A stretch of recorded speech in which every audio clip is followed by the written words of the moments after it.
전국의 의대 입시를 준비하는 수험생 여러분 그리고 학부모 여러분 반갑습니다. 히포크라테스 선서 히포메디 홍원장입니다. 오늘은 여러분과 함께 의대 입시의 가장 기본 학생부 관리 어떻게 할 것인가 근본적인 필요성서부터 확인해 보도록 하겠습니다. 오늘 의대 입학을 위한 학생부 관리를 위해서 특별하게 김영일 선생님 모셨습니다. 네, 선생님 안녕하세요. 네, 안녕하세요. 김영일입니다. 요즘에 어떻게 지내시나요? 마지막 의대 이제 끝나는 시점에서 원서 접수가 끝났습니다. 그래서 그 사이에 원서를 조금 정리하고 보느라 조금 좀 바쁘게 지냈던 것 같습니다. 네. 또 갑자기 많은 인원들이 있다가 고등학생들의 이제 그만큼 기회가 폭 넓어진 거라고 볼 수 있습니다. 김영일 선생님도 이제는 주로 우리 고3 수험생 또 고등부 수험생들 그 이전에 심지어 중학교 수험생들 신경 좀 많이 써주셔야 되겠어요? 예, 그래야죠. 그러니까 제가 이제 많은 어떤 학생들을 보고 이제 의대 준비들을 어떻게 해야 되는가에 대한 노하우 같은 것들을 좀 열심히 전달하려고 합니다. 네.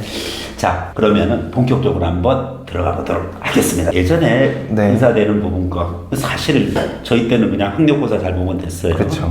공부 잘하고 그냥 간단합니다. 탑 0.1% 안에만 들어가면 됐는데 요즘 뭔가 좀 다른 것 같아요. 그래서 학생부 관리, 의대 입시를 위한 학생부 관리가 또 따로 있는 것인지 하는 부분입니다. 과연 또 학생부 관리가 또 필요한지 본질적으로부터 우리 애는 학생부 관리 없이 그냥 수능 잘 봤어. 0.1% 안에 들어서 그래서 의대에 합격했다. 뭐 이런 경우가 있는데 김영일 선생님이 의대 입학을 위한 학생부 관리 일단은 과연 필요한 것이냐 이거 먼저 진단해 주세요. 결론부터 말씀드리면 필요하기도 하고 불필요하기도 합니다. 왜냐하면 지금 대학 입학 시험에서 크게 두 가지 분류가 있지 않습니까? 그래서 하나는 수시고 하나는 정시인데 정시는 지금 수능 100%로 거의 가는 모드이기 때문에 의대 입시에서도 사실은 수능을 잘 보면 특별히 학생부가 필요 없죠. 단 아까 말씀드렸듯이 0.1% 아니면 더 이내로 들어와야지 그래도 안정적으로 의대 정시로 합격한다라고 할 수 있을 거고요. 나머지 이제 인원들 같은 경우는 수시로 이제 충원을 하기 때문에 대다수의 많은 친구들은 아마 수시나 정시나 같이 지원을 할 가능성이 큽니다. 그래서 수시에서 반드시 학생부 관리가 좀 필요하다라고 생각을 하는데 제가 그렇게 생각하는 이유는 아무래도 어떤 특정한 의학이라는 의사라는 직업의 목표를 가지고 준비한 친구들과 그냥 막연하게 나는 의사가 돼야지 공부 잘하니까 좋은 성적을 유지해서 그냥 최상위권의 의대로 가야겠다라고 생각한 친구들의 학생부를 놓고 보면 눈에 좀 보이죠. 그래서 학교의 입학처 입장에서도 이 친구가 이거를 위해서 정말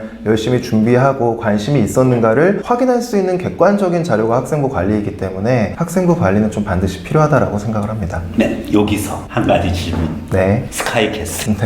과장인가요? 현실인가요? 물론 드라마이기 때문에 제가 뭐 이게 완전히 현실이다라고 말씀드리기는 힘들지만 그만큼 최상위권의 어떤 의대 입시라는 것은 모든 수험생들, 특히 이제 자연계 수험생들의 가장 큰 목표이기 때문에 그만큼 경쟁이 치열하고 정보 싸움도 굉장히 치열하고 다른 친구들보다 학생부를 어떻게 조금 더 잘 쓸까에 대한 컨설팅이라든가 어떤 그 도움 이런 것들이 좀 많이 필요한 건 사실입니다. 그래서 과장됐지만 현실적으로 봤을 때는 반드시 어떤 필요한 영역이다. 그러니까 제가 필요하다라고 단어를 써서 조금 애매하긴 한데요. 현실이 좀 그렇다. 입시를 하기 위해서는 그냥 나 혼자 열심히 해서 나 혼자 준비해서 좋은 어떤 학생부를 만들어야지 라고 하기에는 그 고등학생의 어떤 시야 조금 좁기 때문에 그 의대와 관련된 어떤 전체적인 조언을 좀 받는 게 반드시 필요하다고 생각을 합니다.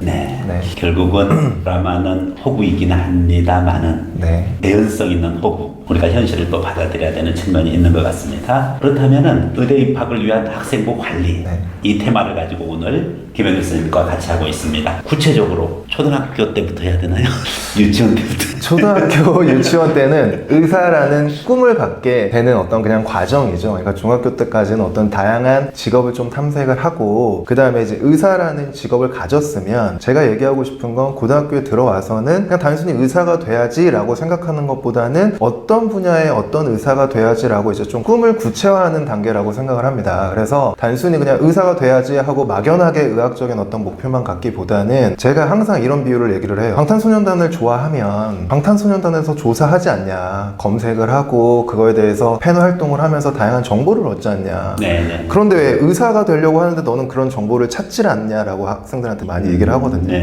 그러니까 고등학교 과정에서는 어떤 진로 탐색의 과정에서 단순히 직업만 생각하기보다는 고민하는, 특히 이제 최상위권 학생들이라면 어떤 의사가 돼서 어떻게 활동할 것인지, 그리고 내가 어떻게 사회적으로 기여할 것인지에 대한 고민이 좀 필요한 시점이라고 생각을 합니다. 그래서 그런 부분들의 어떤 과정들을 학생부에서 좀 보여주면 아무래도 좀 좋게 평가를 받을 수밖에 없겠죠. 네. 그렇다면 결국은 학생부 관리 시작 시점 부분인데 네. 중학교 때 학생부 관리도 있고요. 네. 또 고등학교 입시를 위한 부분이 있는데 네. 지금 의대를 가야 되는 중학생들을 네. 위해서 네. 사실은 이 학생들 중에 상당수는 과고라든지 그와 같은 별도의 특수 목적대를 가는 학생들도 있지 않습니까? 네. 대부분 의대 입시를 상담하다 보면은 고등학교 입시를 또 컨설팅을 많이 의뢰해 옵니다. 네. 의대 가려면은 고등학교를 어디로 가야 되느냐? 네. 과거 가서 폭망했다. 이거 어떻게 봐야 됩니까? 고등학교 입시에 대해서. 사례를 들어서 네. 말씀을 드릴게요. 이라는 시장 자체는 그 학생들은 대한민국의 정말 최고의 유수의 이제 출신의 학생들이 오기 때문에 굉장히 경쟁이 치열을 합니다. 네. 근데 이제 최상위권의 어떤 학교라고 해서 이 친구가 무조건 붙는 건 아니고요. 학교가 좀 떨어지더라도 나름 이제 이쪽에 대해서 노력하고 그만큼 관리를 하고 준비한 어떤 흔적이 있으면 네. 어떤 합격을 하는 경우를 굉장히 네. 많이 봐요. 그래서 네. 제가 좀 조언을 해드리고 싶은 말씀은 특정 어떤 고등학교가 중요한 게 아니라 그 고등학교 안에서 생활을 어떻게 했고 그 관리를 어떻게 했고 그 속에서 성적을 어떻게 받았느냐, 그러니까 자기가 좀 하기 나름이다 라고 좀 말씀을 드리고 싶습니다. 그러면은 과거 진학을 해서도 네. 주로 생명과학에다가 포커스 맞추고 네. 또 의사 쪽으로 또 의대 진학을 위한 활동을 한다고 했었을 때 네. 원래 그 과거 취지에는 맞지 않는 거 아닌가요?